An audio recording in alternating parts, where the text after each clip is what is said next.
Hi, Trevor here, reflecting on life through music. Thank you for stopping by.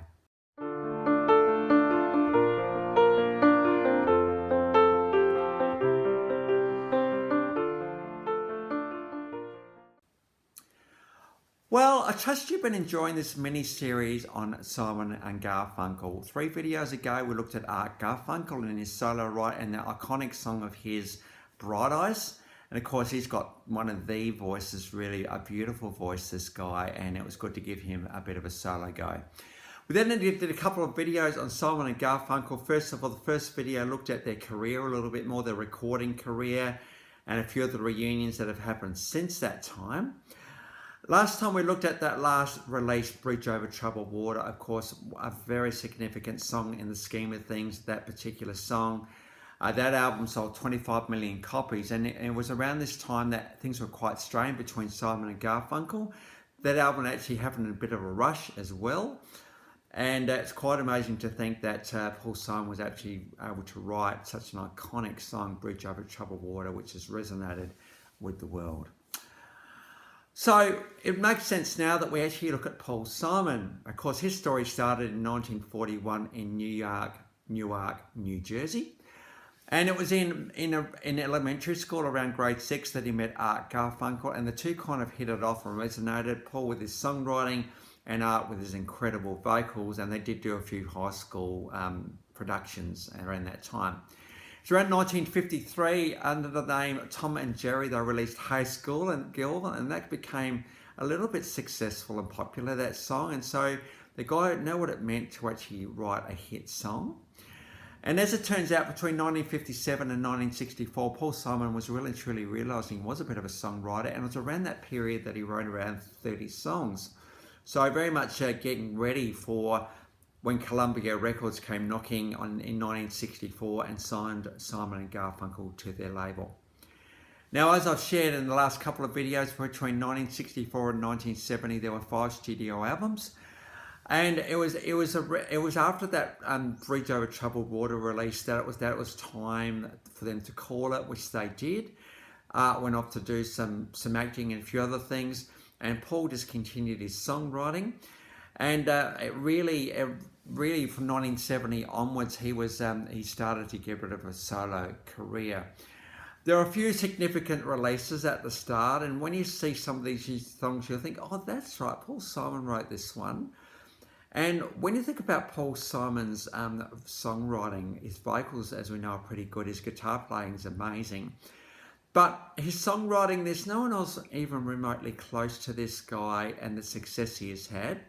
So I would actually put his songwriting in the distinctive category. There's no one else even remotely close to this guy, not with all the influences and his observations of life that he actually has. So out in 1972, Paul Simon, the album, self-titled album, was released, and here you can already see that Paul Simon was being influenced by world music, well, not just America, but beyond America, into Latin America and Africa and Europe and all sorts of places. And I thought a song of that one, Me and Julio, Down by the Schoolyard, such a cute song, this one. This is an official clip. Oh, that's right, that's what I'm doing. I'm going to refer to the clips as we go today because there's a few. So you might want to just click on this video again and then just click through the videos as we go. I'll leave that one totally up to you. So a really cute clip about exactly that, you know, being in New Jersey, stacks of influences, stacks of culture, stacks of everything. And me and Julio, Down by the Schoolyard, it's just a perfect observation of life and what it actually means to be a kid growing up. Because at this point, he was only like 31 himself, and so he was just getting through those 20 periods himself. In 1973, out came the album There Goes Rhymin' Simon, and here again the influences of world and religious music was well and truly part of this album, and well and truly inspiring Paul to write how he was writing. A well-rounded songwriter will do that. And off that album, we've got the song Kodachrome. Someone took my Kodachrome away, and I've got a live version of this one from the iconic Central Park album, Central Park concert of 1981. That had 500,000 people. Simon and Garfunkel came back for that performance. And because there had been a little bit of solo stuff happening between 1970 and this concert, they helped each other out with some of their solo tracks as well. So, really, really good to see Simon and Garfunkel and them in their own right coming together for that concert. We then got to 1975, still crazy after all these years. Now, this is a little bit of a darker feel to this album. Paul Simon's personal life wasn't going so good at this point, but it's normally the case with tragedy in life. You end up getting some rich songwriting material, and there's certainly what Paul got here. One of the songs off that album, 50 Ways to Leave Your Lover. Such an iconic title. Out the Back, Jack, Don't Be Coy, Roy, all these sort of things. In fact, when Paul got acknowledged at the Kennedy Center by longtime friend Steve Martin, he cites that, hey, Paul gave me a call the other day and said, hey, I've written this song, 47 Ways to Leave Your Lover. Now, Steve Martin, very tongue-in-cheek, said, well, why 47? Why don't you make it 50? And Paul Simon said, well, I can't think of 3 more things. He said, well, don't be coy, Roy. Anyway, very tongue-in-cheek manner, they get to 50 Ways to Leave Your Lover. Such a beautiful, iconic look at life, this one. And what can be a pretty tragic situation, Paul Simon always brings a bit of humour into the whole thing. And it's got that iconic groove about it. So we had, They're Still Crazy After All These Years, 1975. Then in 1980, One Trick Pony came out, and I've got a live version of Slip Sliding Away. This is one that I didn't realise Paul Simon actually did, but making sense of it, it's absolutely Paul Simon in this song. But it's funny how things surprise you, and it's nice to be surprised from time to time about who does what song. So we got him live, Slip Sliding Away. 1983, Hearts and Bone was released. And then in 1985, when everybody was releasing iconic albums, including Bon Jovi, Living on a Prayer, Europe, The Final Countdown, I think Eurasia around that time as well. It was a pretty rich time for music that year, including the iconic We Are the World, both in the UK and America. And Paul Simon had a lot to do with the American side of that. So he put his stamp well and truly into that particular song, actually taking one of the lines in one of the verses. Was pretty cool.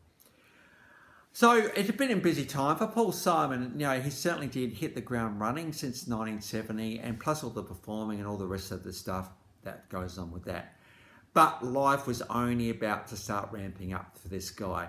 It was in 1986 that he received an honorary doctorate from Berkeley University. Now, Berkeley University is an iconic university in the United States around the San Francisco area.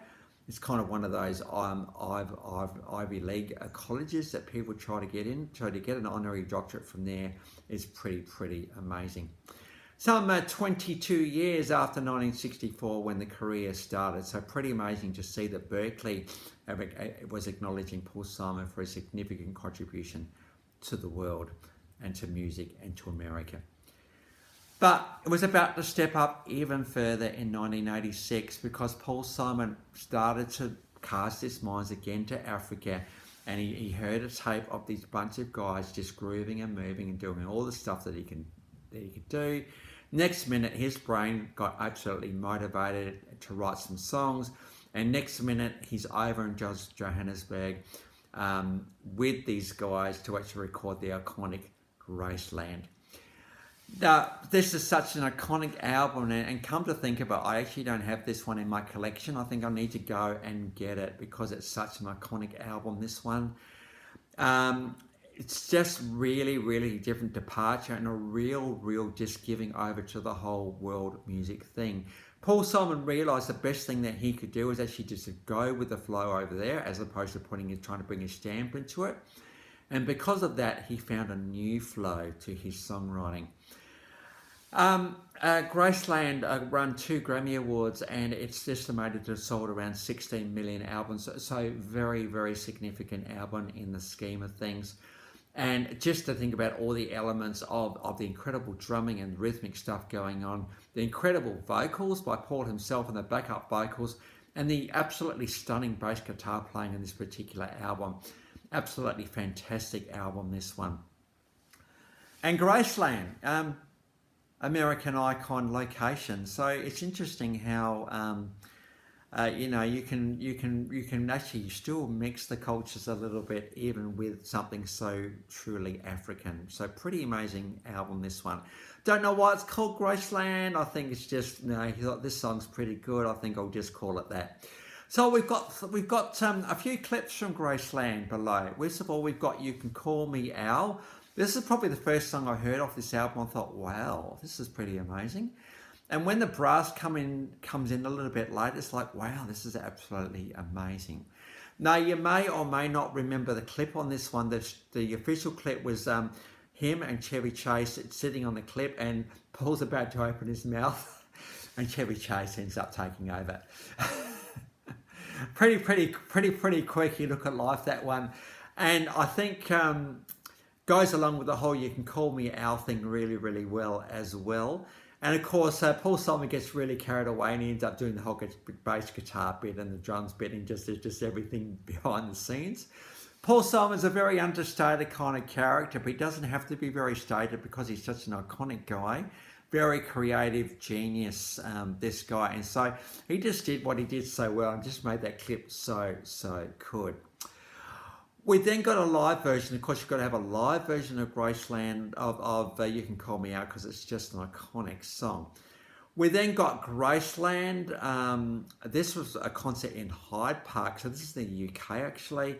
And we've got a live version of that one. And then we got "Diamonds on the Soles of Her Shoes." Now, it's pretty hard to walk on diamonds. I think that's the whole point of the song, is that, you know, it kind of hurts, but it could also be like, you know, shining, letting your light shine as well. This is a live concert from Africa. It's pretty good to see Paul Simon go over where Graceland started and actually do a concert over there. The great thing about "Diamonds on the Soles of the Shoes" are the backup vocals, and how good are those vocals. So we've got all those from Graceland. Of course, you've got to feature Graceland a bit. And then between 1990 and 2018, there has been a further 7 studio releases. So that's quite a few releases in the scheme of things. A lot of album sales. If you put "To Bridge Over Troubled Water" in there, now we're talking over 50 million at least, if not more. Now, Paul Simon is an American treasure. He's won all these Grammy Awards. He was honoured by the Kennedy Center, as I said already, by Steve Martin. So that's pretty amazing. And of course, Steve Martin in his indelible style gives the best tribute to Paul he can, and really just typifies how much of a legend Paul Simon actually is.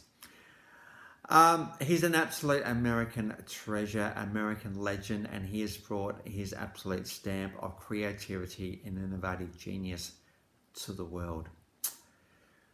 So I think for someone who, for my way of thinking, is very understated, doesn't like the limelight that much, he prefers to let his music do the talking. I think this is well and truly what this is the case here. He has brought his genius to the world, and the world has resonated with that genius. I think when you do stuff really, really well like this, it's always going to go well.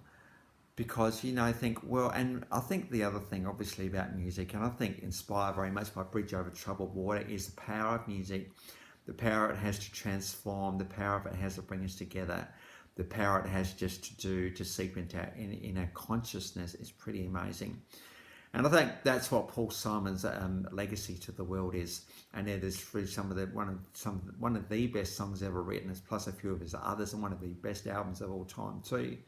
How you can actually change the world one step at a time.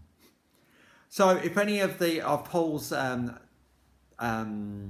are watching, thanks, Paul Simon, for the incredible difference you've made to this world. The world is so much richer because you have been part of it. You lived an incredible life, and thank you for everything that you brought to this world. So I trust this little tribute over the last 4 videos to the Simon and Garfunkel story has brought you a bit of hope and a bit of joy and a few memories as well. And to all of you watching online, thank you very much for sticking with me through this mini-series. It's so great to look at these guys. In fact, I got so inspired, I wrote a song myself yesterday, so it's pretty exciting. So if anyone puts a comment below saying, "Hey Trev, let's hear your song," well, you know, I'll do it at that point, all right? So if you have come back for another one, or this is your first time to Life Reflections through Music, thank you to everybody for hanging around. It's so good to be getting the engagement I've been getting of late. Oh my goodness, I got a video with over 100 views. So exciting. My only hope is always is that if you do click on one of my videos, do watch it all the way through, because we may all learn something. So thank you for doing so. And so that's it for today. Next time, talking about music legends, we're going to get on to blues legend B.B. King next time. So until then, I'll catch you around. Bye for now.